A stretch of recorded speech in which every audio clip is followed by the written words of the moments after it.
Bienvenidas, bienvenidos a una nueva edición de nuestra Agenda Común, este lunes 17 de marzo del año 2025, siempre con los derechos humanos como eje transversal y siempre también como guía para este espacio. José Gregorio, un gusto como siempre. Gracias, Vanessa, un honor estar con ustedes.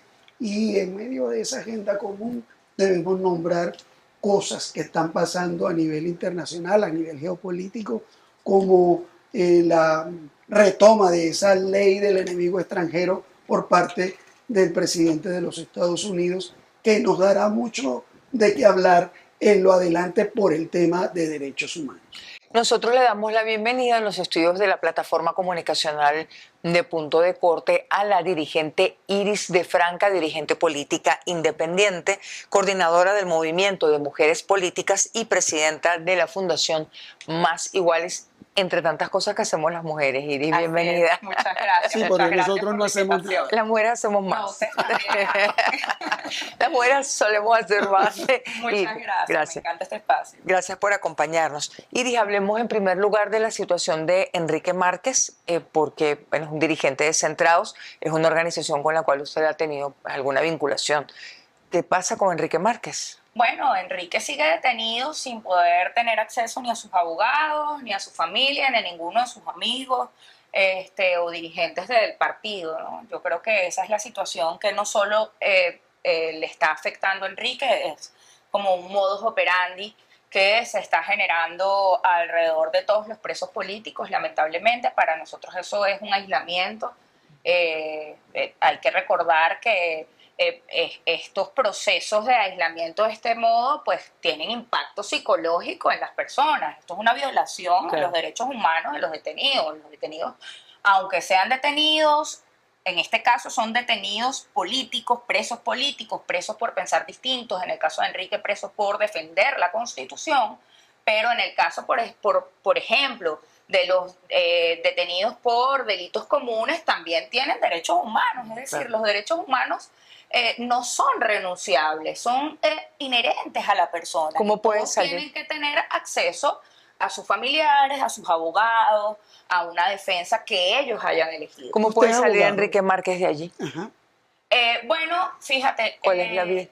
La verdad es que ese proceso está muy oscuro, Vanessa, Hoyo, porque nosotros no tenemos información veraz sobre el procedimiento que se le ha generado a Enrique. Es decir, O sea, él ha sido presentado, se han cubierto las tenemos instancias de lo que es el debido proceso en No este caso. tenemos certeza de ello, más allá de rumores, de sí, fue presentado por vía telemática, nos dijeron, creo, no hay acceso a un expediente, sus abogados no tienen acceso al expediente para saber, por ejemplo, qué delitos se le están imputando, que eso es fundamental, para tú saber qué delitos se le están imputando, pues tú sabes cuál es la gravedad del asunto, ¿no?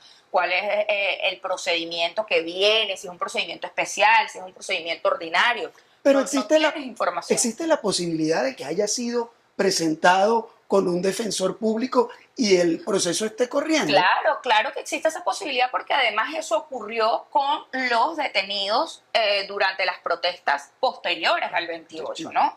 O sea, eso es una posibilidad que existe porque es como está accionando el Ministerio Público y los tribunales en estas circunstancias. Esa posibilidad existe, lo que no sabemos es si es veraz o no en el caso de Enrique, o sea, no tenemos la certeza. Y ante esa falta de certezas, es poco lo que podemos decir jurídicamente hablando, ¿no? Porque pero sí políticamente. Exacto, jurídicamente hablando, pues yo te diría que era una violación total de sus derechos constitucionales, de sus derechos humanos, de su debido proceso, etcétera. Ahora, políticamente hablando, bueno, la libertad de Enrique y la libertad del resto de los presos políticos depende de un diálogo político, de una negociación con el gobierno, porque estos son unas detenciones de índole político, eso no podemos dejarlo de lado. No son unas detenciones porque en verdad hubo un delito, no, son unas detenciones en el caso de Márquez por haberse atrevido a defender la constitucionalidad, pedir el respeto a la Constitución, pedir que el Consejo Nacional Electoral y los otros organismos pues respondieran e hicieran lo que tenían que hacer. ¿Quién convoca ese diálogo, Iris? Usted dice que la libertad de los presos políticos depende de diálogo con el gobierno. ¿Quién lo debe convocar? ¿Cómo se estructura ese diálogo? Yo creo que ese diálogo hay que pedirlo todos los días. La disposición principal tiene que ser del gobierno, por supuesto, que es quien tiene el poder en este momento. Ellos deben tener la voluntad política de realizar el diálogo. Aquí hay voluntad política. Dentro de los factores de oposición hay voluntad política. Dentro de los factores que estamos cercanos a Enrique Márquez, digamos, los movimientos sociales que hacemos vida con él, es consciente de que su partido político también tiene la voluntad política, lo ha expresado así en sus comunicados de generar un proceso de diálogo amplio, plural, que permita la salida de los presos políticos, que permita construir una vía confiable para el proceso electoral que viene, para la reforma constitucional que viene. Es decir, todos estos elementos los ha dejado la organización política donde milita Enrique Márquez, claro, y los movimientos que hacemos vida, digamos, común en defensa de la Constitución, como es el movimiento que yo represento, Mujeres en Política, que es un movimiento de mujeres que hacen política, que siempre han estado a favor de los derechos humanos y del cumplimiento de la Constitución y de la ley, pues también estamos en la disposición total de generar este diálogo, pero el principal interesado tiene que ser el gobierno, porque además el gobierno tiene que entender que es muy difícil ir a un proceso electoral con unos presos políticos y con una situación hostil de enfrentamiento, de polarización, con una ruptura de los canales de comunicación. Pero eso ya lo ha hecho el gobierno y pareciera, o sea, la evidencia dice que no hay una voluntad política. ¿Qué hacer desde las organizaciones civiles, de las organizaciones políticas, para presionar y conseguir estímulos para que el gobierno se siente a dialogar? Mira, yo creo que lo primero es reconocer la realidad actual, ¿no? O sea, ¿Qué es cuál? Que es, bueno, que el gobierno está gobernando, que el gobierno está en el poder. Eso es lo primero que hay que reconocer, más allá de lo que pasó el 28. Yo estoy convencida de que el 28 hubo un mensaje claro de cambio por parte de los ciudadanos y que hubo una falla del Consejo Nacional Electoral a la hora de dar los resultados, como acostumbrábamos a verlo, mesa a mesa. Ahora, sea de facto o no, la realidad es que Nicolás Maduro sigue atendiendo el teléfono a Miraflores. Y eso no podemos negarlo, no podemos negarlo, es una realidad que está allí. Lo que tampoco podemos hacer es pedir más sanciones para nuestro país. O sea,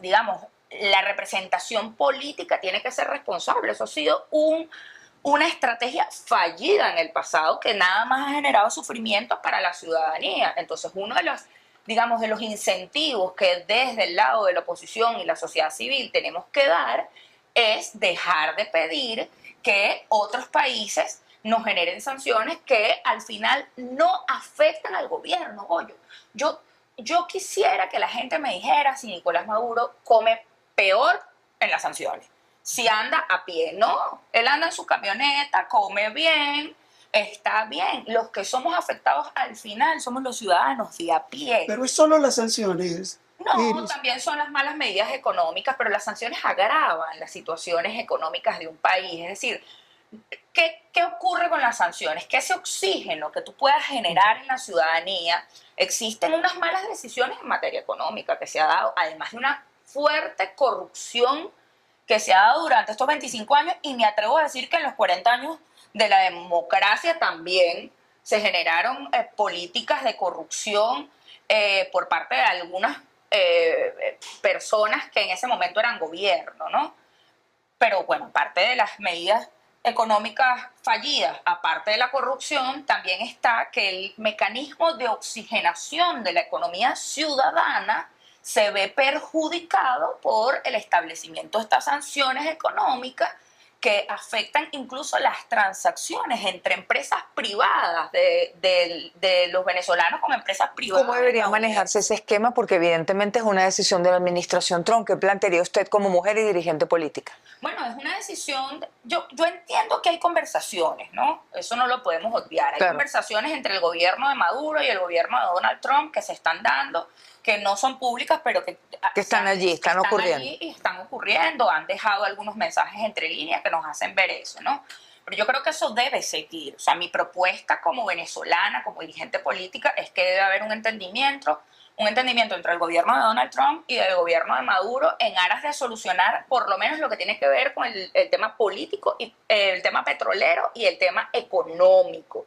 Pero también que debe abordar los temas de los derechos humanos, por ejemplo, de todos estos detenidos. Por ejemplo, ¿qué esperaría usted de la administración Trump en relación con los presos políticos? Bueno, la administración Trump debe seguir generando o debe seguir poniendo en la mesa el tema de la liberación de los presos políticos, porque en la medida en la que se pueda normalizar, digamos, el funcionamiento interno de la dirigencia política, en la medida en que los mecanismos democráticos se puedan recuperar dentro del país y pueda cesar la conflictividad y la hostilidad que tenemos en este momento, en esa medida también al gobierno de Donald Trump se le hace más fácil negociar con Maduro. Claro. Se le hace más fácil generar acuerdos con Maduro, porque es difícil generar un acuerdo con un presidente que además tiene una trinchera interna, ¿no? O sea, la trinchera externa y la trinchera interna. El gobierno de Usted ve así Trump, claro, el gobierno de Trump debe facilitar o en su diálogo y en su negociación debe intentar que Nicolás Maduro pues libere a los presos políticos, genere unas garantías para el proceso electoral, genere un clima de pacificación interna, de negociación, de diálogo, de entendimiento, porque esto le va a permitir al mismo gobierno de Donald Trump, digamos, mejorar sus relaciones con Venezuela, mejorar sus relaciones con el gobierno de Maduro, generar algunos acuerdos en materia económica, generar algunos acuerdos en materia de política exterior. Yo creo que este clima de... como estamos ahora. Sí, de hostilidad interna y externa no conviene a nadie, empezando por Maduro. Yo creo que es que la voluntad política principal es del presidente de la República. ¿Cómo convencerlo? Porque insisto, usted ha hablado de los factores externos de presión y sin demeritarlos, ¿cómo hacemos para nacionalizar la negociación sobre la crisis que vivimos? Bueno, yo creo que hay que hacer entender al presidente que la situación que él vive a lo interno no le genera un bienestar y le genera incluso rupturas dentro de sus mismas fuerzas políticas. Eso es lo principal. ¿Percibe usted que la procesión va por dentro? Sí, yo por ejemplo, eso no necesitamos echarle mucho ojo, Bueno. ¿no? O sea, se ve algunas divisiones o a lo mejor no divisiones, pero unos debates internos dentro del partido de gobierno que no se veían hace algunos meses. Y eso obedece, bueno, a las acciones que se ha tomado, a las decisiones que ha tomado el alto mando del país, la élite política del PSUV. Yo creo que eso es más que evidente. El retraso del proceso electoral no solo obedeció a temas técnicos, yo estoy convencida que también obedeció a debates sobre el proceso electoral. Internos dentro de las fuerzas del oficialismo. Dentro de las fuerzas del propio gobierno y de los poderes públicos. Entonces, yo creo que lo primero que hay que hacer entender a Maduro es que este clima tampoco le conviene a él, porque, bueno, va a tener que estar cuidándose internamente de quién, con la desconfianza de, bueno, quién me traiciona, quién no me traiciona, quién habla con la oposición, quién no habla con la oposición, quién habla... y ese clima, pues, eso genera ingobernabilidad total a cualquier mandatario. El diálogo político con la oposición no solo mejora el clima del país, también mejora su clima interno dentro de sus fuerzas políticas. En una situación como esta, Iris, usted que además coordina esta iniciativa de mujeres en política, ¿qué piensa que deben hacer las mujeres en política en Venezuela? Mira, yo pienso que en un contexto tan difícil. El trabajo principal de las mujeres políticas es seguir insistiendo en las vías de diálogo. Nosotras somos, mira, los acuerdos que hacen las mujeres, en donde las mujeres tienen presencia, esas negociaciones donde las mujeres tienen presencia y generan acuerdos, tienden a durar más esos acuerdos, tienden a ser perdurables en el tiempo. Entonces, entendiendo eso, que no lo estamos inventando nosotros, que lo dicen las estadísticas internacionales, entendiendo eso, yo creo que las mujeres tenemos que tener un rol más protagónico, no solo en los medios de comunicación, sino en la incidencia y en la participación en esos espacios de diálogo. Hacer reflexiones, hacer llamados, establecer comunicados. Mira, yo tengo, digamos, colegas, conocidos, gente con la que yo coincido del chavismo. Gente con la que yo pues trabajé la ley de autismo, claro, trabajé proyectos legislativos o me he encontrado en el mundo de las organizaciones de la sociedad civil y yo les insisto, Yo les escribo, yo hablo con ellos, yo les digo, mira, vamos a hacer un evento juntos, vamos a comunicarnos. Y yo sé que de repente ahorita la negativa Está difícil. va a ser Claro. difícil por la situación, pero Claro. nosotros no debemos dejar de insistir en el encuentro. Las mujeres tenemos que insistir en el encuentro. Tenemos que generar espacios de diálogo, acercamiento, generar espacios de confianza nuevamente, que permitan que esos puentes que están rotos, pues ¿Qué pueden hacer las mujeres del vuelvan oficialismo? a generar. ¿Qué pueden hacer las Lo mujeres del mismo, oficialismo? Lo mismo, yo creo que las mujeres del oficialismo, mira, la discriminación que vivimos las mujeres en política no tiene tilde. La vivimos las mujeres opositoras, la viven las mujeres chavistas, la viven las mujeres niní, las mujeres independientes, todas las mujeres las vivimos. Y vivimos violencias y vivimos segregaciones. Bueno, yo creo que las mujeres del oficialismo tienen que hacer lo mismo, generar puentes para acá, hablar con las mujeres de la oposición, generar encuentros. Si las mujeres de oposición hacen una actividad y les invitan a ir, las mujeres del chavismo me invitan a mí a una actividad, yo soy el primer arroz, siempre lo he sido. Ellas me invitan y yo estoy ahí, responsablemente. Eso no me, mira, eso a mí no me quita mi militancia ni mi pensamiento. Eso es un acto, primero, de sororidad, pero además también es un acto de política de altura. Incluso después del 28. Incluso después del 28. Nosotras entendemos que a pesar de las circunstancias políticas, que a pesar de la crisis, nosotras debemos seguir manteniendo vínculos de confianza, manteniendo vínculos de amistad, manteniendo vínculos políticos, como lo hacen los hombres además. Porque los hombres se debaten en una asamblea nacional, se debaten en una televisión, pero usted los ve acordándose dentro de la asamblea, incluso fuera de la asamblea. Entonces, bueno, esos son mecanismos históricos dentro de la política de resolución que han aplicado los hombres, claro, de convivencia, de encuentro. Bueno, nosotras las mujeres debemos de cierta forma replicarlo y no ser partícipes de, más bien, bueno, cuando hay conflicto, entonces nos separamos más, nos dividimos. Eso es lo que está ocurriendo ahora. Es cuando más separación hay entre las mujeres. Ahorita el conflicto político y la polarización ha incidido en lo que veníamos trabajando en conjunto, esas luchas por la paridad, esas luchas, bueno, entonces estamos como quien dice, las mujeres opositoras por un lado y las mujeres opositoras chavistas por el otro. Yo creo que eso debe cesar. Yo creo que debemos unificarnos, sobre todo teniendo una contienda electoral tan cercana. No sabemos ahora si va a haber resolución de paridad por parte del Consejo Nacional Electoral. Nosotros deberíamos estar trabajando juntos para que eso exista. ¿Cuáles serían las banderas de lucha comunes para las mujeres de todos los sectores políticos ahora, Iris? La participación política de la mujer de forma paritaria, la participación política de la mujer en los espacios de diálogo y negociación. Creo que esas son banderas comunes. La erradicación de la violencia, sobre todo de la violencia política, que ha sido exponencial su crecimiento. Creo que esas son banderas comunes. Creo que también las banderas comunes deben ser el respeto a la diversidad de pensamiento, a los derechos humanos de todas y todos, independientemente de su pensar político, porque mira, Vanessa, hoy somos perseguidos los de la oposición, pero en el pasado muchos de ellos fueron perseguidos. Claro. La izquierda en este país fue muy perseguida en el pasado. Yo siempre pongo el ejemplo de los cuentos que me echa mi abuela, que bueno, viene de una familia comunista y que ella es socialista, y bueno, como ellas y su familia sufrieron persecución. Claro. Y digo, bueno, así como ella de repente ayer fue perseguida, bueno, hoy quizás yo me puedo sentir perseguida o me puedo sentir hostigada. Entonces, la política no es lineal, la política es cambiante. Hoy estás en el poder, mañana no sabes mañana si estás. No. Entonces, claro. Nosotros debemos, ante esos hechos de persecución, debemos ser muy solidarios. Iris habla de la participación de la mujer, de que la política cambia y que las mujeres son las movilizadoras del acto político. Tenemos al frente la propuesta de una reforma constitucional. ¿Cuál sería el papel, el área de una reforma constitucional en el caso de las mujeres? Yo creo que las mujeres estamos capacitadas para involucrarnos en toda la reforma constitucional. Aquí hay mujeres economistas, aquí hay mujeres químicas, aquí hay mujeres del sector petrolero, aquí hay expertas en materia de electricidad, por ejemplo, así como lo hay en materia de derechos humanos, de cuidados, de derechos fundamentales. Hay, por ejemplo, mujeres expertas en el sistema de justicia. Claro.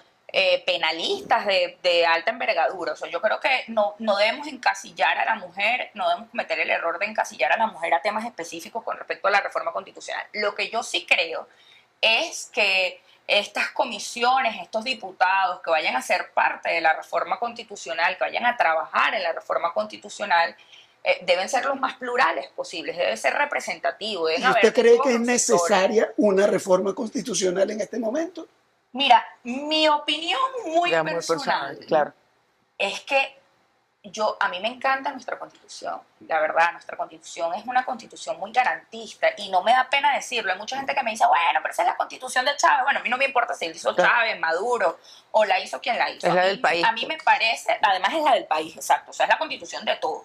Porque además fuimos a un periodo, fuimos a votar para reafirmar que queríamos esa Constitución. Bueno, si usted no fue a votar, pues bueno, ese es el problema de la abstención, ¿no?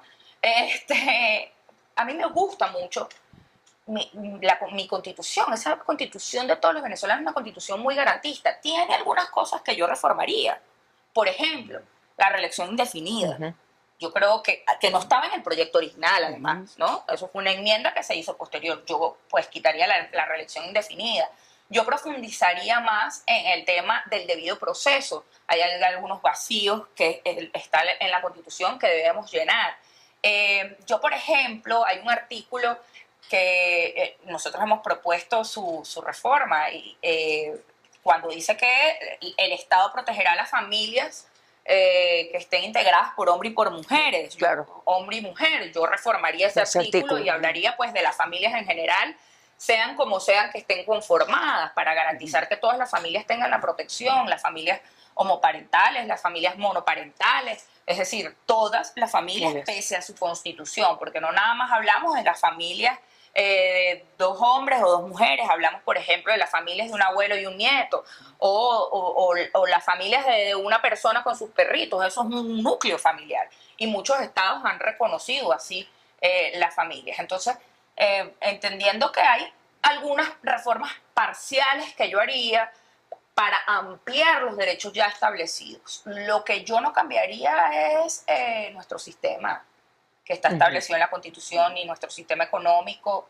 No cambiaría la separación atenuada de poderes que nosotros tenemos en nuestra Constitución. Es maravillosa. El sistema electoral. El sistema electoral, digamos, en lo establecido en la Constitución está muy bien. Yo creo que lo que hay que reformar es la ley, la ley orgánica de procesos electorales y su reglamento, para generar una serie de garantías a los procesos electorales, pero lo que está establecido como principio constitucional yo lo dejaría tal cual.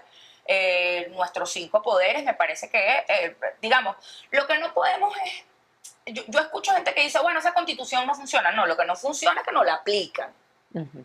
Que la violan todos los días. Eso es lo que la hace poco funcional. La Constitución es hermosísima, es garantista, nos reconoce los derechos a todas y todos. O sea, yo lo que creo es que hay que luchar porque esa Constitución se cumpla, que era la lucha que estaba llevando a cabo Enrique Márquez. Más que por la reforma. Más que por la reforma. Si la reforman efectivamente, Iris, ¿usted llamaría a votar en contra? Bueno, habría que ver qué están proponiendo ellos, ¿no? Hasta ahora eso es una caja de Pandora. ¿Cuál es la propuesta? Yo tengo un par de propuestas que puedo llevar a la mesa. Por ejemplo, aquí mencioné unas reelección, unas 3, eliminar la familia. La familia, profundizar en el debido proceso. Yo podría agregar 3 o 4 propuestas más a la reforma y llevarlas a la mesa si es necesario. Si llegamos a eso, yo voy a tener propuestas que voy a poner en la mesa. Las voy a tener sin duda. Hay que ver cuál es la propuesta de reforma que ellos traen. Si va a haber una reforma parcial del Estado o total del Estado, que es lo que ellos plantean. No podemos oponernos por oponernos tampoco. No, bueno, yo me opongo a que me reformen la Constitución. A mí tampoco me gustaría reformar el pacto social con el que tenemos 25 años. Pero bueno, y si hay alguna propuesta buena que ellos traigan, hay que llegar a ese punto. Lo que no puede ser es una caja de Pandora, ¿no? Bueno, o sea, va a ser una reforma de la Constitución y de repente, la saco y bueno, ustedes apruébenla. No, hay que tener el debate y el gobierno tiene que estar abierto al debate y a la discusión sobre la reforma constitucional como se hizo en el año 1994. Iris, muchísimas gracias. Gracias por acompañarnos. Un gusto. A ustedes por este espacio. Me encanta. Muchísimas gracias. Gracias, Iris. Nosotros también. Nosotros despedimos esta conversación con Iris de Franca, coordinadora del Movimiento de Mujeres Políticas y presidenta de la Fundación Más Iguales, además de dirigente política independiente. Nosotros nos despedimos tratando de seguir construyendo soluciones y una agenda común a la crisis multidimensional del país. Gracias a todo el equipo de la plataforma comunicacional de Punto de Corte. Gracias a todas y todos ustedes por habernos acompañado hasta aquí y nos despedimos hasta una próxima oportunidad.